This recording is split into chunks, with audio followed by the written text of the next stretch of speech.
오늘 하나님의 말씀은 창세기 6장 14절에서 16절입니다. 창세기 6장 14절 읽겠습니다. 너는 고페로 나무로 너를 위하여 방주를 만들되 그 안에 칸들을 막고 역청을 그 안팎에 칠하라. 내가 만들 방주는 이러하니 그 길이는 300규빗, 너비는 50규빗, 높이는 30규빗이라. 거기에 창을 내되 위에서부터 한 규빗에 내고 그 문은 옆으로 내고 삼중하 3층으로 할지니라. 아멘. 살아계신 하나님의 말씀입니다. 신앙이란 보이지 않는 하나님을 믿고 그의 말씀을 듣는 것입니다. 노아는 한 번도 보지 못한 일에 대한 하나님 말씀을 듣고 그 말씀을 믿음으로 말미암아 100년이 가까운 시간 동안에 인내함으로 방주를 짓습니다. 눈에 보이는 것을 따라 살아가는 것이 아닌 보이지 아니하시는 하나님을 믿는 것, 그리고 그의 말씀을 듣고 순종하는 것이 믿음인 것을 지난주에 말씀드렸습니다. 근데 이 방주에서 흥미롭고 매우 중요한 사실이 있는데요. 그것은 일반 배에는 있지만 방주 안에는 없는 것이 두 가지가 있습니다. 첫 번째는 방주에는 방향키가 없다라는 겁니다. 방향키가 없으니까 배를 자유자재로 운전할 수 없는 것입니다. 두 번째는 배를 움직일 수 있는 추진력이나 동력이 없다라는 것입니다. 바람의 힘을 이용할 돛이 없습니다. 노를 저어서 배를 움직여야 하는데 그러한 노나 그 밖에 기구도 없습니다. 어떻게 보면 방주는 배라고 말하기가 어렵습니다. 제가 미국에서 그 나바오 인디언들을 위한 이 단기 선교를 갔을 때의 일입니다. 그때 이 여름 성경 학교를 진행을 했었는데 그 주제가 노아의 방주였습니다. 어떤 자매가 아이들에게 선물을 주려고 이렇게 뭔가를 막 만듭니다. 여기에서 뭔가를 담아서 줄 거라고 생각을 했기 때문에 너가 이 바구니에 뭘 담아서 줄 거야? 라고 말을 했는데요. 이 자매가 약간 민망하듯이 목사님 이거 방주인데요? 말을 했습니다. 근데 그때 제가 이 자매를 칭찬했습니다. 왜냐하면 이게 방주라면 방주를 성경적으로 잘 만들었다 이렇게 칭찬을 해줬습니다. 왜냐하면 방주 히브리어는 테바인데요. 이 테바는 오늘날 우리가 생각하는 배와 달리 이 베스킷, 그러니까 바구니이기 때문입니다. 방향키와 운전대가 없는 방주는 사실은 이 바구니와 같은 그런 역할을 할 뿐입니다. 그래서 이 물로부터 이 홍수의 심판으로부터 구원을 하는 역할을 할 뿐 실제로 이것을 운전하거나 더 빠르게 어떤 목적지에 이르게 할 수 있는 배는 아닙니다. 결국에 구원받은 하나님의 성도의 삶이 이러한 방주의 삶과 같다라는 것입니다. 내 뜻대로 내 계획대로 운행할 수 있는 것이 아니라는 겁니다. 하나님께서 주인 되시고 하나님께서 운행하시고 인도하시는 대로 따라가는 삶이 구원받은 성도들의 삶이라는 것입니다. 내 힘과 내 노력으로 추진력과 동력을 만들어서 더 좋은 곳에 더 빨리 도달하려고 하는 마음이 우리 가운데 있습니다. 그러나 나의 욕심과 나의 계획대로 살아가는 것은 성도의 삶이 아닙니다. 하나님께서 우리를 구원하셨고 구원하신 그의 백성을 가장 선한 길로 또한 그의 능력으로 인도하시는 것이 바로 성도의 삶이라는 것입니다. 이러한 성도의 삶을 잘 보여주는 것이 바로 모세의 갈대 상자입니다. 모세의 갈대 상자 역시 히브리어는 똑같은 방주와 똑같은 단어인 테바로 되어 있습니다. 이 모세의 갈대 상자는 바구니이죠.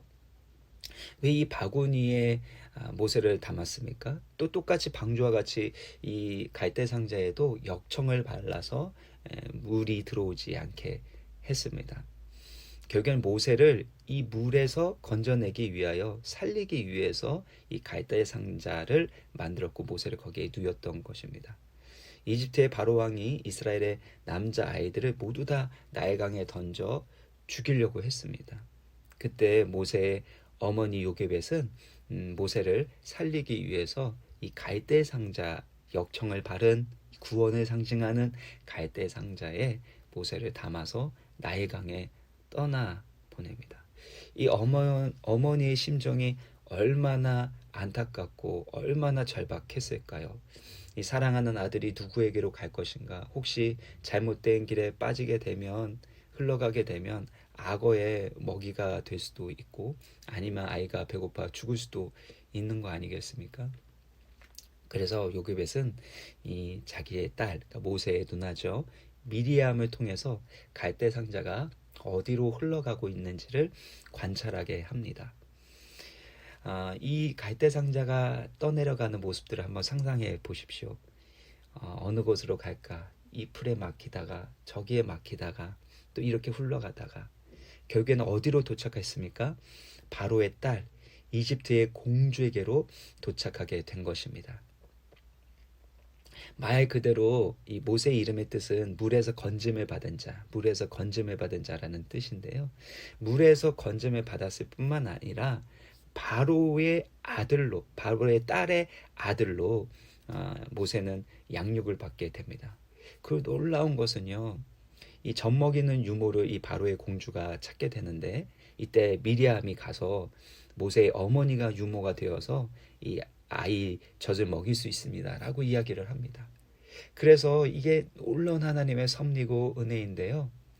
모세는 물에서 건짐을 받았을 뿐만 아니라 이집트의 왕자로 살아가면서 모세는 정치, 경제, 사회에 대한 모든 지식과 학문을 배웠고 또 리더십을 갖추게 됩니다. 그리고 요게벳 자기의 진짜 어머니 밑에서 젖먹이의 역할을 했었던 이 어머니 밑에서 자신이 하나님의 백성이라는 정체성을 갖게 됐고, 또 하나님의 구원 역사를 위한 위대한 인물로 준비되고 훈련되었던 것입니다. 누가 이 일을 상상할 수 있었겠습니까? 인간이 이런 계획을 가지고 이렇게 하려고 애쓰고 노력하고 한들 이렇게 하나님이 하시는 구원의 역사를 이룰 수 있을까요? 결단코 그럴 수 없습니다. 만약에 요게벳 스스로 운전대를 잡고 요게벳 스스로 방향키를 잡아서 살아갔다면, 일을 하려고 했다면 결단코 이런 일은 이루어질 수 없습니다. 하나님 외에 그 누구에도 이루어질 수 없는 일이 모세의 상 가운데 이루어진 것입니다. 우리 가운데도 하나님만이 하실 수 있는 일이 일어나기를 원하십니까? 그렇다면 여러분 인생의 방향키를 하나님께 드리시길 바랍니다. 여러분이 붙잡고 있는, 여러분이 좌지우지하고 싶어하는 그 운전대를 우리 주님께 맡겨드리십시오. 그러면 방주의 모습처럼, 갈대 상자에 누였던 모세의 삶처럼 하나님께서 붙잡아 주시고 하나님의 섭리와 은혜로 인도하여 주셔서 하나님의 보다 크고 놀라우신 구원 역사를 이루어 주실 줄 믿습니다. 하나님께서 인도하시는 길이 가장 좋은 길이고 바로 최고의 길인 것을 우리로 하여금 하나님은 계속해서 가르쳐 주신다라는 것입니다. 제가 이 미국 유학을 갔을 때 미국 지리나 뭐 운전이나 이런 것에 대해서 전혀 알지 못했습니다. 제가 처음으로 이제 운전을 하게 됐는데요. 근데 그때 LA에서 오렌지 카운티까지 가는데 표지판도 다르고 또 당시에 내비게이션도 없었습니다. 그래서 그냥 지도 그려준 것 가지고 제가 운전을 해서 가게 되는데, 이 플러튼까지 한 3, 40분 정도 거리인데 결국에는 이 표지판이 잘못 보고 뭐 여러 가지로 해가지고 2시간 30분 걸려서 도착을 했습니다. 그때 참 앞이 깜깜하더라고요. 그리고 나서 이제 그 주일, 첫 주일을 이제 교회를 가게 되는데 15분 거리였습니다. 근데 15분 거리인데 제가 그 또 표지판도 잘못 보고 또 그렇게 돼서 1시간 반 정도 그렇게 걸려서 예배를 갔습니다. 그래서 제가 2부 예배 드리려고 갔었는데 결국에는 3부 예배를 드리게 됐었는데, 예배를 드리는데 눈물이 펑펑 나는 겁니다. 나의 유학 생활이 또 미국에서의 그 삶이 이렇게 꼬이면 어떻게 하나. 사실 유학 가려고 전임 사역도 풀타임 사역도 내려놓고, 근데 한 2년 한 1년 10개월 정도가 이렇게 연기가 됐는데요. 그것도 사실 저에게는 쉽지 않은 시간들이었습니다. 그런데 여기 왔는데도 이렇게 15분 거리를 1시간 반이나 걸리는 이 모습을 보면서 앞으로 나의 삶은 어떻게 되나, 공부는 어떻게 되나, 사역은 어떻게 되나, 또 재정적인 문제는 우리 가족은 어떻게 돌봐야 되나, 이렇게 꼬이고 이렇게 뒤로 늦춰지고 어려움에 당하면 어떡하나, 참 마음이 어려웠습니다. 그때 예배하며 기도하는데요, 제 마음 가운데 그런 마음을 하나님 주시는 것 같았습니다. 아들아, 너가 운전했던 거와는 다를 거다. 내가 너와 함께하고 너보다 앞서서 인도할 것이다. 하나님이 제 가운데 그런 마음을 주셨어요. 너의 계획이 실패할지라도 너를 향한 나의 계획은 결단코 실패하지 않고 이루어질 것이다. 제가 그 메시지를 붙들고 계속해서 하나님을 의지하며 믿음으로 기도했습니다.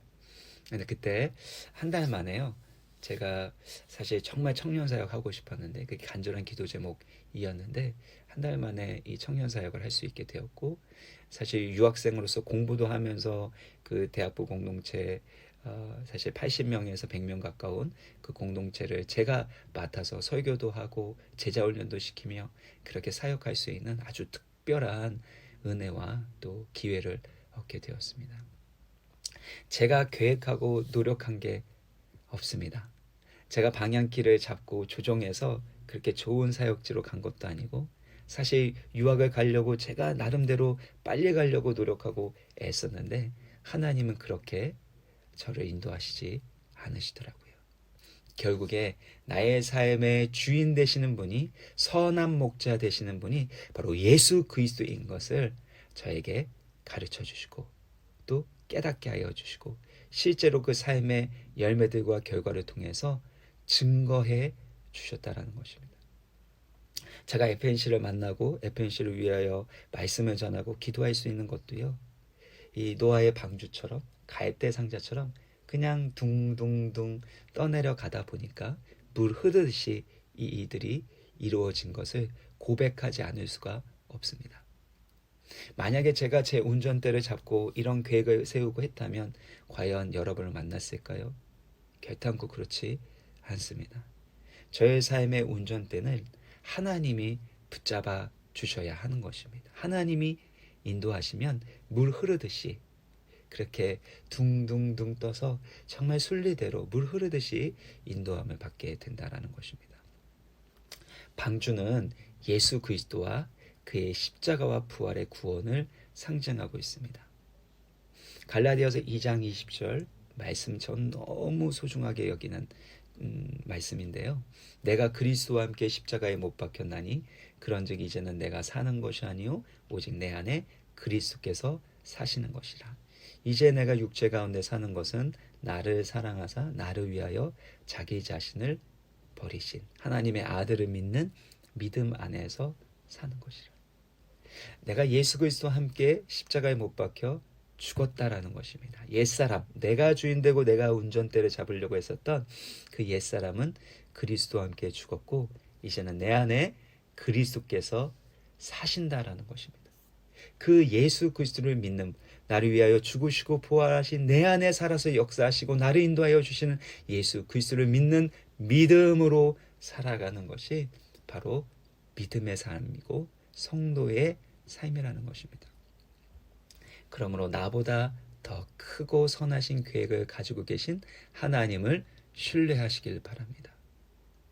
하나님께서 우리의 삶을 노아의 방주처럼 모세의 갈대 상자처럼 인도하여 주실 줄 믿습니다. 그 은혜의 물결에, 그 은혜의 흐름에 우리를 맡겨야 합니다. 그러면 물 흘러가듯이 하나님께서 우리의 삶을 도우시고 인도하여 주십니다. 때로는 우리의 타이밍대로, 우리의 계획과 목적대로 이루어지지 않는 것처럼 보일지라도 그때 하나님을 신뢰하고 끝까지 붙으시기 바랍니다. 이 과정에서 믿음의 인내와 기다림이 필요합니다. 보이지 않는 하나님을 믿는 것이죠. 이 방주에 들어갔을 때 노아는 1년 넘는 시간 동안 방주 안에 머무르면서 하나님의 인도하심을 기다렸습니다. 방주를 짓는 기간도 100년 가까운 시간이었는데 이 방주 안에 머무는 시간도 1년 넘는 시간이었습니다. 그때 하나님을 끝까지 신뢰하고 기다릴 수 있었던 이유가 무엇일까요? 바로 지붕에 창문을 냈기 때문입니다. 16절을 보면요, 하나님께서 모세에게 말씀하십니다. 창을 내야 돼. 창을 만드는데요, 위에서부터 만들었다라는 겁니다. 근데 사실 엄밀한 표현은요, 이 창은 그 옆에다 내잖아요. 근데 방주에 있어서의 창은 이 지붕에 있었습니다. 그래서 지붕을 만들라라는 뜻이 더 정확한 표현일 수 있습니다. 그래서 영어 성경에서도 roof 이렇게 윈도우라고 표현하지 않고요, roof라고 표현하고 있습니다. 왜 위에다가 창문을 만들까요? 그것은요, 옆을 바라보는, 물이 얼만큼 줄었느냐, 아니면 얼만큼 많으냐, 뭐 바깥에서 어떤 일이 일어나느냐, 이걸 보지 말라는 겁니다. 하늘에 계신 하나님, 바로 위에 계신 하나님만을 바라보도록 하시는 거예요. 옆에 창문이 사실 있었으면 어땠을까요? 계속해서 확인했겠죠. 하루에도 몇 번을 확인하면서 물이 얼만큼 남았을까? 이 상황은 어떻게 됐을까? 우리가 어디 있을까? 지금 제대로 가고 있는 게 맞을까? 끊임없이 고민하고 염려하고 그 가운데서 불안해하고 두려워했을 것입니다. 근데 옆에 창문이 없으니까 어떻게 해요? 물이 얼만큼 줄었는지 알지 못하니까 비둘기와 까마귀를 통해서 이걸 확인하게 되잖아요. 결국에는 상황과 문제 바라보지 말고 바로 하늘에 계신 하나님만을 바라보라는 겁니다. 시선을 옆으로 밑으로 향하지 말고 위로 향하여 하나님만을 바라보라는 것입니다. 이것이 바로 하나님의 뜻이고 믿음의 원리입니다. 우리가 옆에 있는 창문을 통해서 세상을 바라보면 세상에 우리의 시선을 뺏기고 우리의 믿음이 연약해져 버릴 것입니다. 그러나 옆에 있는 창문을 다 닫고 없애버리고 하나님만을 바라볼 수 있는 믿음의 지붕, 믿음의 창문을 만들게 될 때 하나님의 일하심을 반드시 보게 될 것이고 끝까지 인내함으로 순종할 수 있는 줄 믿습니다. 말씀을 마무리 짓겠습니다. 우리의 인생의 운전대의 방향키를 우리 주님께 드리시길 바랍니다. 성령의 인도하심에 따라 물 흐르듯이 인도함을 받게 하여 주옵소서. 그렇게 하나님을 의지하는 믿음과 기도로 살아가시길 바랍니다. 그 과정에서 인내함이 필요합니다. 그 인내의 과정 가운데서 믿음의 창문을 위로 만들고 바로 믿음의 주여 온전케 하시는 예수님만 바라보게 하여 주옵소서. 다 같이 기도하시겠습니다.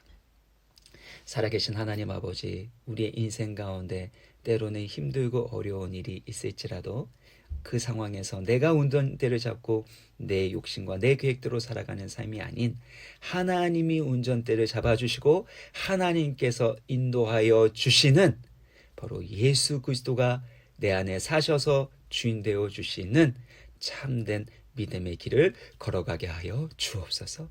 그래서 세상의 방법이나 세상의 길을 걸어가는 것이 아닌 하나님의 방법과 하나님의 길을 따라가게 하여 주옵시고, 그래서 성령의 인도하심에 따라 물 흐르듯 모든 것이 순리대로 하나하나 이루어져 가는 것들 우리가 보게 하여 주옵소서. 특별히 이 과정 가운데 인내하기를 원합니다. 끝까지 믿음으로 순종하기를 원합니다. 감사함으로 더욱 부르짖고 기도하기를 원합니다. 아버지 하나님, 세상을 향한 창문을 닫게 하여 주시고 믿음의 창문을 위로 만들어 바로 우리의 삶을 섭리하고 다스리시는 믿음의 주여 온전케 하신 예수님만 바라보게 하여 주옵시고, 그 믿음으로 말미암아 하나님의 놀라운 구원 역사를 경험하게 하여 주옵소서. FNC를 향한 하나님의 선하신 계획과 뜻이 이루어지게 하시고 가난하고 소외되고 죽어가는 많은 영혼을 살릴 수 있는 많은 선교사님을 돕게 하여 주시고, 그래서 하나님 나라를 확장하는 데 쓰임받을 수 있도록 하늘의 복과 땅의 복으로 가득 채워 주옵소서. 인도하여 주옵소서. 예수 그리스도의 이름으로 간절히 기도합나이다. 아멘.